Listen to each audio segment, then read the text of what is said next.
All right, what is going on, everybody? Welcome to the Angelo Carlos podcast. I'm here with Claire Rodriguez. She is actually an undergrad at UC San Diego, one of the top business schools here in California. So very excited to have her on board. Claire, welcome to the podcast. And before we start, I just want everyone to know that this podcast is sponsored by the Silicon Buddy, aka our newsletter for the Angelo Carlos podcast. Very excited to have that kind of to distribute the media, distribute the marketing. And Claire, thank you so much for jumping on the podcast. How's your day so far? Good. No, thank you for having me. It's definitely something I've been wanting to do. I see you post all these podcasts, so thanks for having me. I'm doing good. Introduce myself.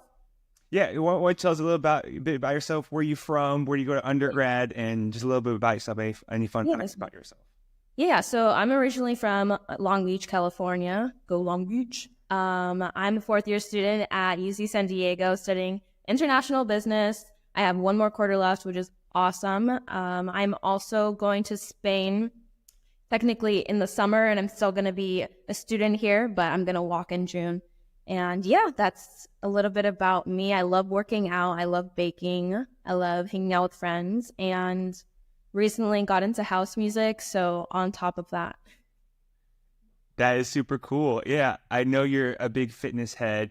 You love house. You're kind of into house music right now. Yeah, that's how we met. We met at the gym. Yeah, we met at the gym. Claire was super fit, and I was like, all right, this person's super fit, needs some fitness advice. So we just chatted it up, and then one of the cooler people at the gym, super friendly. So maybe Claire would get into some fitness stuff before the podcast ends towards the end. So that should be pretty fun. So you said you're from Long Beach, California. What brought you to San Diego? How did you pick UCSD? Okay, it was not my first choice, to be honest. UC San Diego is definitely a STEM school. I'm international business, but I mainly chose this school because of financial means. It was the best offer I got, and I love San Diego. I've been here multiple times, right by the beach. It's La Jolla. You can't go wrong with La Jolla. So that definitely led me to choosing UC San Diego. It has had its up and downs, definitely, because the school's different than a lot of other colleges, I would say. What I expected is not what I got, but definitely adjusted, learned, and now I'm thriving. Yeah, no, that's awesome. That's awesome. So when Claire and I were speaking, she actually told me that she was a transfer to UC San Diego. She went the whole junior college route. And a lot of us too, actually, we kind of go through that JC route to just basically kind of figure out what we want to do and what major to pick. So Claire, I know you told me earlier you did the 2 years at community college. How was that like? And then do you have any advice on how to excel in that route? Because you did get into some top universities once you switched over from JC. Yeah. So I love JC mainly because you could get through your classes easy breezy. You could manage, social life, work, and still get good grades. That's what I really liked about JC. Also, it's cheaper, obviously. My experience there was different because it was during COVID. So a lot of the classes were online. I did meet a few friends, but like I said, my mindset in JC was let me get all my work done, do well so that I can perform well and execute well when I apply to other universities. So I didn't think too much of let me make a network here, let me find a community. It was pretty close to where I live. I would say maybe like 10, 15 minutes where I live. But yeah, no, I enjoyed JC.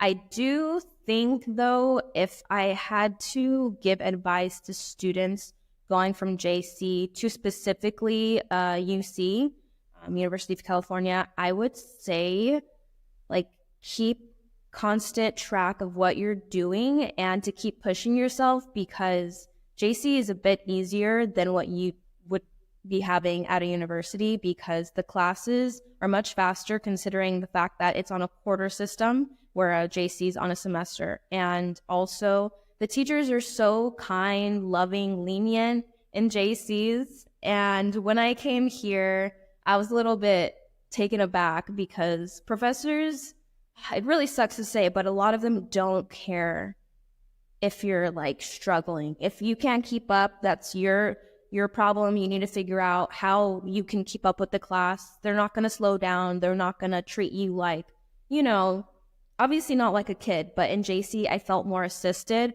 I felt like they cared for me. I felt like they wanted me to succeed. And I feel like a lot of the professors here, it's really hard to get that same feeling.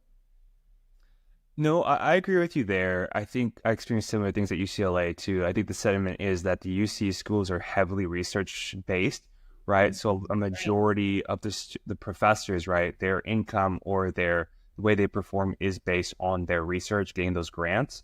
So it seems as if kind of like the teaching aspect is more kind of on the side or the back burner as opposed to the research that they're publishing. And I felt similar at UCLA where I would struggle and I felt like the professor was like, yours, like, there's like 500 of you. Good luck, buddy. Try and figure it out. So I completely agree with you there. When you're in JC, did you select the major? And then what schools were you looking at when you were looking to transfer out? Right. So initially, I wanted to go into CS or computer science. And I took 3 classes in JC. And after I took that third one, I was like, is this really something I want to do? Because it was so hard, that third class. And I really dislike math. It's not my best subject. And when I get it, I'm so happy. I'm like, I feel like the smartest person, you know? But you don't, it's like, oh my confidence, it's like deteriorating. I have no motivation. And I'm like, am I even, I question myself sometimes. So I try to stay away from really difficult math. But what was the question again? Sorry. Oh yeah. So what did you major in? Okay, so I ended up switching from CS to business, and the colleges I applied to were Cal State Long Beach, Loyola Marymount, which is a private university, USC, UCLA, UC Berkeley, UC San Diego, and a few other Cal States. But yeah, so again, I wanted to do CS, realized that this was not the path I wanted to take because when you go into your major, you have to really know what you love, what you want. And that's not what I loved or wanted. It's something I thought, what will make me money? What will I be successful in? And the thing is, like, those majors don't determine your success. You determine your own success. Is what you do at the end of the day. Are you happy doing it? That's success to me. And that's what led me to doing business. Because I love innovation. I love entrepreneurship. Definitely something that I had a close connection with. So decided business and then UC San Diego specifically. So there's 2 majors. There's business econ and there's international business. I chose international business because I thought foreign exchange would be really awesome to learn about, learning how other countries do business, how they exchange. I really am into supply chain and knowing how, things go from one place to another. It's like, whoa, how does that even happen? But yeah, so international business is definitely something that I resonate with in terms of I'm really interested in it and it's something I really want to contribute to. So that is why I chose international business. Yeah, no, that's pretty cool. A lot of great things you hit there with regards to kind of like your major, what you decide to do with your career, right? It's hard to wake up every day, going to class and taking these classes that you genuinely don't enjoy, right? Like if you're going to go into your CS class and you're learning about Java, Python, and you're like, oh my God, I hate this. Why would you feel like you'd be successful in your career, right? And I'm glad you selected business, right? I think it's a very good major, jack of kind of like all trades. And most people, they speak that business language when you end up getting into that corporate environment. And you mentioned you want to do supply chain. I was doing supply chain at like my previous team at Google, and I learned a lot about just a lot of business lingo, how you get certain things for hardware shipped to different manufacturers. And I think business is a good transition for that, especially if you get into that supply chain career or if you get into business in a corporate environment once you get out. So props to you for picking that. With regards to your time after community college, right? Yeah. where did you get into for your 4-year university? And can you talk about any scholarships you got? Yes, I got no scholarships. I did get financial aid, which is such a clutch, but the colleges I got into, obviously UC San Diego, I got into Loyola Marymount, I got into Cal State Long Beach, I got into USC. Um, I know there were a few more. I think they're the Cal States, but I know obviously I didn't get into UCLA or UC Berkeley, but Those are all I great know schools. is yeah. And what was I gonna say? That I came into this also knowing that I was gonna have to pay my own tuition. Um, since I was 16, I was just always very conscious of I want to go to college. I know I'm going to have to pay out of my own pocket because my parents can't help me. And as soon as I started working at the age of 16, majority of my paychecks would go to my savings for college. And I had friends who when we all start working, everyone's like, "Oh my god, first paycheck, I'm going to spend it on this, nails, I'm going to spend it on makeup, shoes, clothes." That was not me. I was like, nope, going into my funds for college, going into my funds for college. I only really spent what I needed, which is groceries, gas, the things, the necessities. So I had to think what would be best for me because USC was my dream school. When I got accepted, I was, my heart dropped. I was like, what? When I applied, I was like, what am I doing? Who do I think I am applying to USC? The process was really fun and interesting, the application process. And yeah, when I got accepted, obviously I had to wait for my financial aid package. And when I saw that, I mean, don't get me wrong, I was still getting a good amount of aid. To people who don't get aid at all, they would be like, hallelujah, send me to USC. But my story is different. I just couldn't do it. And I was so sad. I was like, it was really unfortunate to know that I couldn't go to a college because of my financial means. Even with the amount I've saved, I knew that this was not the right route because I don't want to be a person who graduates in debt. And I know a lot of people do, which, that's totally fine. I just don't have that support behind me with my family to, like, hey, can you loan me this? I'm struggling to pay off this debt. I can't do that. So I just thought, UC San Diego is a beautiful school. I will get adjusted and I will love it. And here I am today, almost done. Don't exactly love it, but I'm not complaining. Yeah, well, I'm very proud of you for the journey you've taken, right? Really having to just kind of make your own way to college, pay for your own tuition, right? A lot of people don't really, especially a lot of people don't really face that issue kind of growing up, but you knew that, hey, I'm going to have to take this head on and I'm going to make it happen no matter what. So I'm very proud of you for doing that.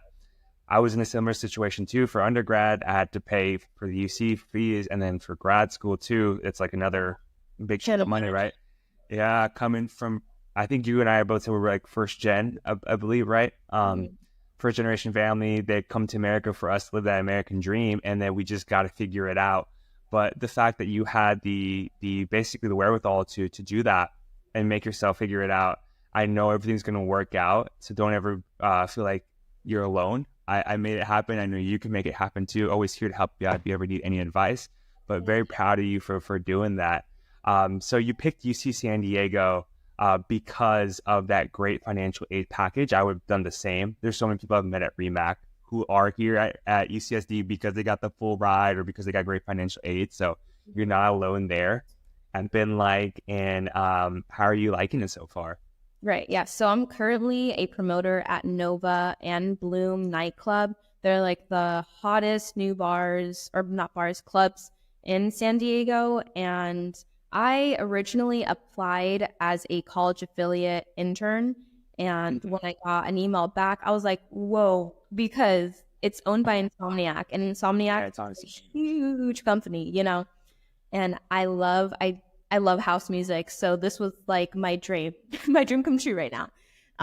But yeah, I unfortunately got told that that position as an intern got held off because they had to go through a lot of these rules, regulations to follow in order for college students to be a part of this program.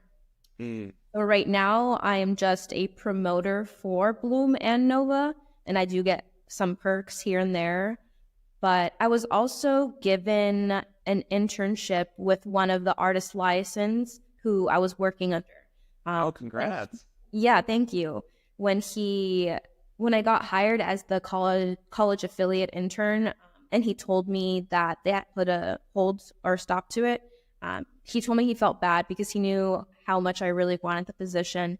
And he told me that he had a friend who had a small business, a beef jerky business. Oh, that's so cool. Like, okay, interesting. And he told me that he needed help in marketing, other areas in business. And I was like, okay, I'm down for that.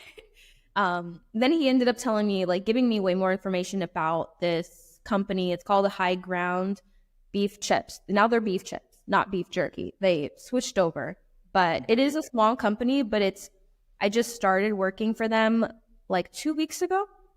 And so far it's been really cool. I've been creating a social media content for them, monitoring their social media inboxes, and also monitoring their Microsoft email inboxes. So I'm kind of like their marketing analyst slash, and I don't know what you would call it, but I'm technically like managing their social medias and their inboxes right now. Oh, that's awesome. I think that's an amazing experience, right? No matter where you are, right? Because when you're in college, right, everyone's fighting for jobs, fighting for internships, right? And early on in your career, you just want to do everything you can, right? And being me working in the Silicon Valley, I've realized that most companies, they focus on the product, engineering, all that stuff, right? And they also really focus on the marketing, because if you have great marketing, you're able to get your product, whatever it may be, to your end consumer, your customer. So the fact that you're learning marketing, business at this startup, it's really great, right? So take everything you can there.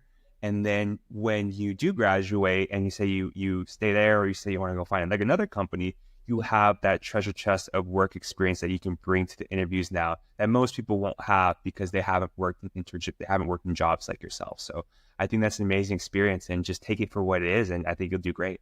Yeah, right. Thank you. Not gonna lie, it's been a journey with applying to internships and even just applying to regular jobs in general.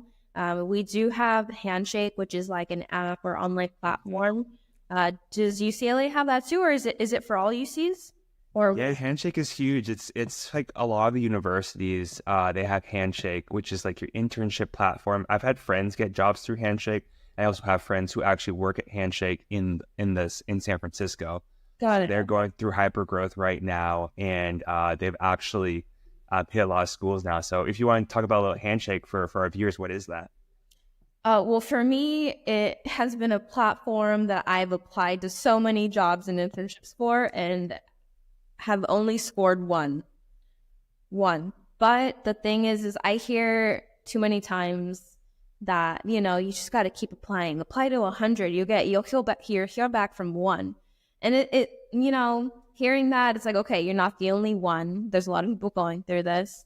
But it's a struggle. It kind of like makes you feel like, what more could I be doing? How can I make myself better? How can I make myself different from other people? But it's like, when you don't have experience, you can't do much. Or, they want prior experience within that field. And when you don't have experience in that field, you feel kind of, you're like, I need a call for help, So I really got lucky, I feel like, with this internship, and I'm grateful for this guy who I'm working under, the artist license at Nova, who, he knew how bad I wanted it. Obviously, I, said some things to him that made him feel that like he he should give me this position to work with one of his friends.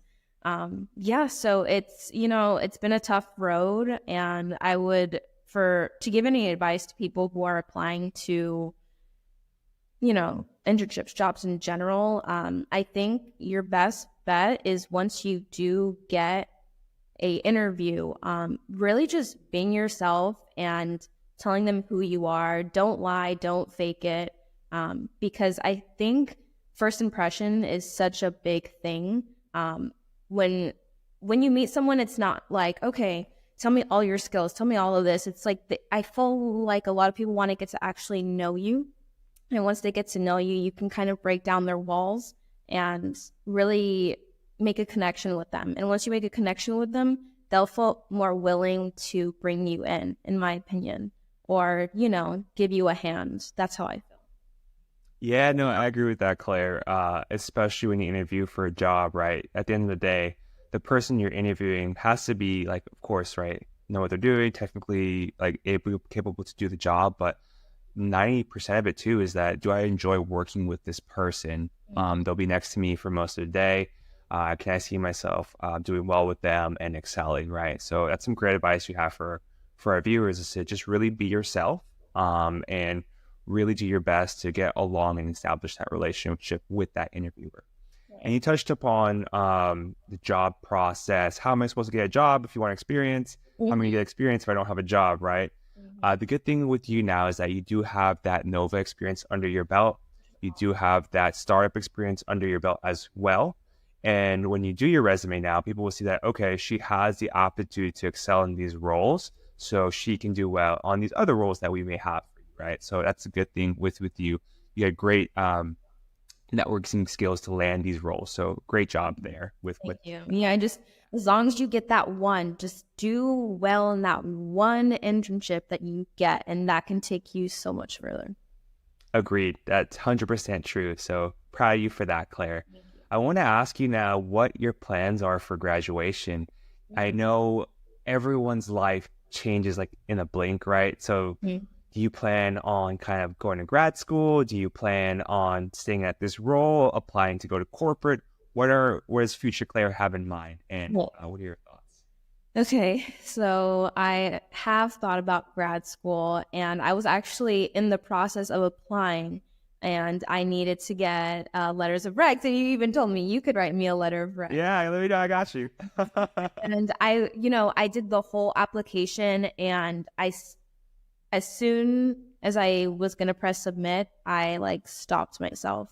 And the reason why I stopped myself is because I asked myself, is this something I really want? School's not easy. For some people it is. It's not that easy for me. I do love my major. I love everything that it's about, but how much further do I want to push myself is what I asked. And do I see myself being successful? Oh, dang, sorry, the light. Oh, you're good. You're good. Do I see myself being successful without these 2 extra years in getting my MBA?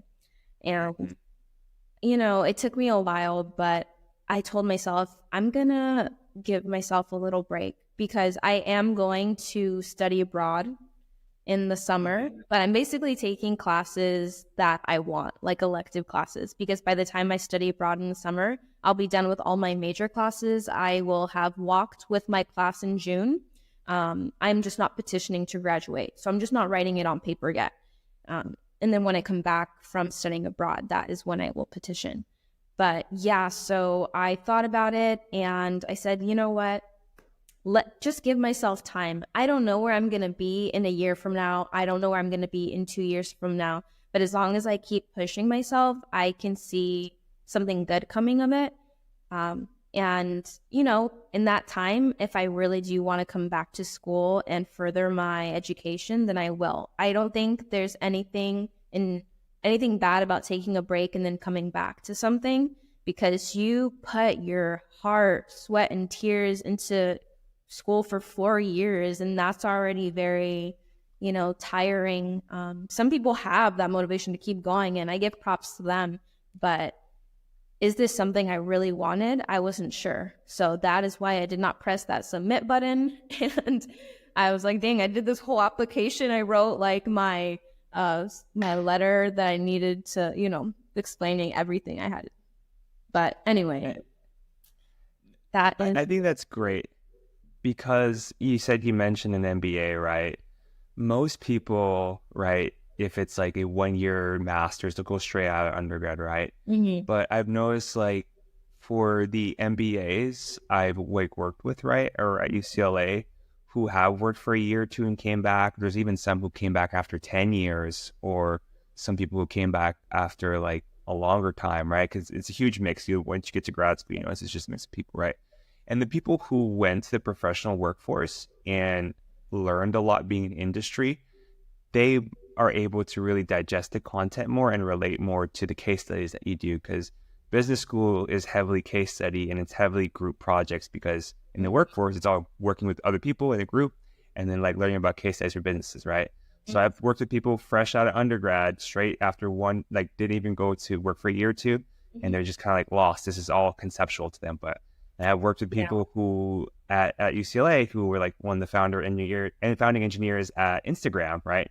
And he was like there doing the acquisition when Zuck acquired Instagram, and they know so much. And then I've worked with people who like help basically found Shopify, right? Stuff like that. And they come back and they know so much, and it's crazy. And I have people who are doctors who got their MD at like UCLA or UCSF and then came back to do an MBA, right? And they know so much, right? So I think you're making the right move by working and then maybe going back to the master's if that's what you end up pursuing. And you're being very honest with yourself, right? A lot of times, most first generation families, like I guess mine, like they always pressure you to go back to school so quickly to get your master's because they want you to succeed, right? Their hopes and dreams are under your arms, right? But I think you're doing the right thing by kind of figuring out what you want to do and getting into that professional workforce. So props to you, Claire. Thank you. And I was going to add something. I feel like applying yourself in the real world is so much more important too, because we had discussed, like UCSD is a research-based school. And I think all UCs are, right? Or am I wrong? All UCs. Yeah. And all UCs are heavily research. I think are more applied. I think so too, yeah. But I feel like when you're in business, it's so much more about applying than learning the concept, because you could learn all these terms and not know how to apply them in the real world. I feel like this school teaches you so many things, but we never really get to use them because in class we're just learning information. So I think that's also another reason why I chose not to move forward with grad school, because I want to try to apply myself with as much as I learned in these 4 years into the real world. Yeah, no, that's amazing. I agree with you too, right? Where a lot of what you learn at school is extremely conceptual compared to what you do in the business world. I think we mentioned before, like one of the tasks I had to do at Google was I had to negotiate for a data center in a foreign country and learn about their government and how to get like approval for Alphabet, right? They do not teach that at school anywhere. So it's like, where am I supposed to learn this? But I think at school, like those concepts are great, but the soft skills you get from learning with people and building that network of individuals who are similar to yourself, that's like a huge value of school. So I completely agree with you there, right? Get in that workforce, realize what really business is, and excel it and do what you can. So I appreciate that. We're kind of coming into the end of the podcast, so I'm very cognizant of your time. So you had some amazing advice for everyone, right? I want you to think back to Claire in high school or in Claire in junior college. What's one piece of advice you would give to your younger self? I would say to stop comparing yourself to other people, because that's really only going to delay you to the progress you want to make. I always saw myself as like, wow, I can't afford to go to university right out of high school. I don't even know if I'm smart enough, and I'm comparing myself to all these people, and I don't realize how much or how different their lives are from mine. We all go through struggles. We're all very different, but I feel like what's important is to focus on yourself rather than seeing what other people are doing, because the more you compare yourself, the more you're going to think, like, question your own, progress, your own values, and a lot of other things. It can kind of get into your head. But as long as you know you're putting in the effort, even if it's just a little progress, that's still something. But just try not to see yourself or put yourself in their shoes. Like, it's hard to not do it. It's hard not to do it, but it's only gonna, like I said, delay your progress. Oh, that's nice. Don't compare yourself to others, right? Completely agree. We're all in different chapters of our life, different chapters of our book. And sometimes it's hard because of social media. Everyone's just posting their highlights, especially like on Instagram, on whatever social media platform everyone's using. And you don't see all the crap that people went through. It's all these like great highlights. Yeah. Yeah, you don't know what they're going through. They could display like they're having this amazing life, doing great things, and you really don't know what's going on the inside, so they could, it's not a good thing to do. I don't know, sometimes social media is really hard because you see, again, people from high school, people, just whoever, like, wow, they're doing so well, look at them thriving, they're living on their own, they probably make this much money. Stop that nonsense. Work on yourself. Do something that will better yourself. It doesn't even have to be like technical. Like, you could literally just learn how to sew, learn how to play the piano, learn a new language. It's the small things that help you progress in life when you stop comparing yourself to other people. That's beautiful. Yeah, the small things, the progression in life, right? Just learning new skills, learning whatever makes you happy, new hobbies, and that will kind of progress you, make you a lot happier. Mm-hmm. I know we are coming up on the end, but we did mention this in the beginning. I wanted to ask you about fitness, right? A lot of people during COVID, we kind of let ourselves go, or we kind of like we're in the house a lot. And when we got back to the real world, we kind of like, some may have like lost it. Any tips and fitness advice? I know you're an avid gym goer. For someone who's just starting out, what advice do you have for them? How to get fit? How to get healthy? To be honest, it's really hard to take that step into the gym, or even just that step outside of your house to get in your car to go to the gym. I've kind of created this little party. I don't even know what you would call it, like a pregame. So when I'm at home about to go to the gym, I put on my speaker, I listen to a few jams, I take my pre-workout, which I'm not taking right now because I gave it up for Lent. Oh, that's a good one. Like with caffeine, so I can't do anything. No teas, no coffee, no pre-workout, no energy drinks. But oh wow, that's a hard one. It's hard, but anyway, just putting some jams, your favorite songs that get you pumped up for the gym, putting on a cute fit, making yourself feel cute and snatched and like you're the baddest bitch. And then you get pumped up with all of that energy. Just take yourself to the gym. I feel like that's the first step. Like, it's the first step that you do. No, the first step is the most important step in my opinion, because that sets you up for success. But I also think I was in cheer at a very young age, at like 8-9 years old. And I kid you not, my coaches, oh my gosh, they made us do crazy stuff. Like, I can't remember exactly what, but they trained us. I felt like football players, like run back, burpees, like for 5 minutes, we needed to be strong because some of us were flyers, some of us were bases. I don't even know anymore, but we needed to be strong in general too. But I felt like they were a little too hard on us. But I think that's what helped also push me to want to go to the gym, because the way they were hard on us, it felt kind of motivating. It was like, okay, I have to keep going because they're staring at me. But they also kind of want the best for you. So I think that's what pushed me to also be a gym rat. The coaches I had when I was younger. And then I think just as time goes on, you really start to feel connected to the gym.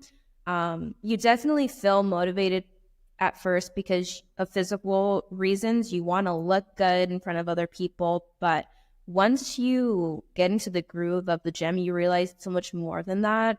It's for your mental health. It's for your well-being. It's for so many different reasons. So once you get into that groove, you need to realize that the physical aspect is it's trash. Not trash, but there's so much more than that. And I think that's where I'm at right now. I just realize how much it has contributed or positively affected my mental health. And I love the gym. Yeah.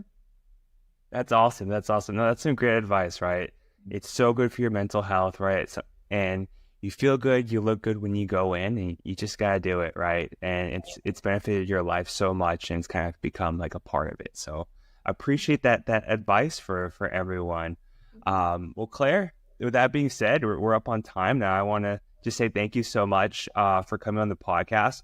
Very excited to see where your career is going. You have your head on straight. You have a whole bunch of great experiences you're doing now, your senior year.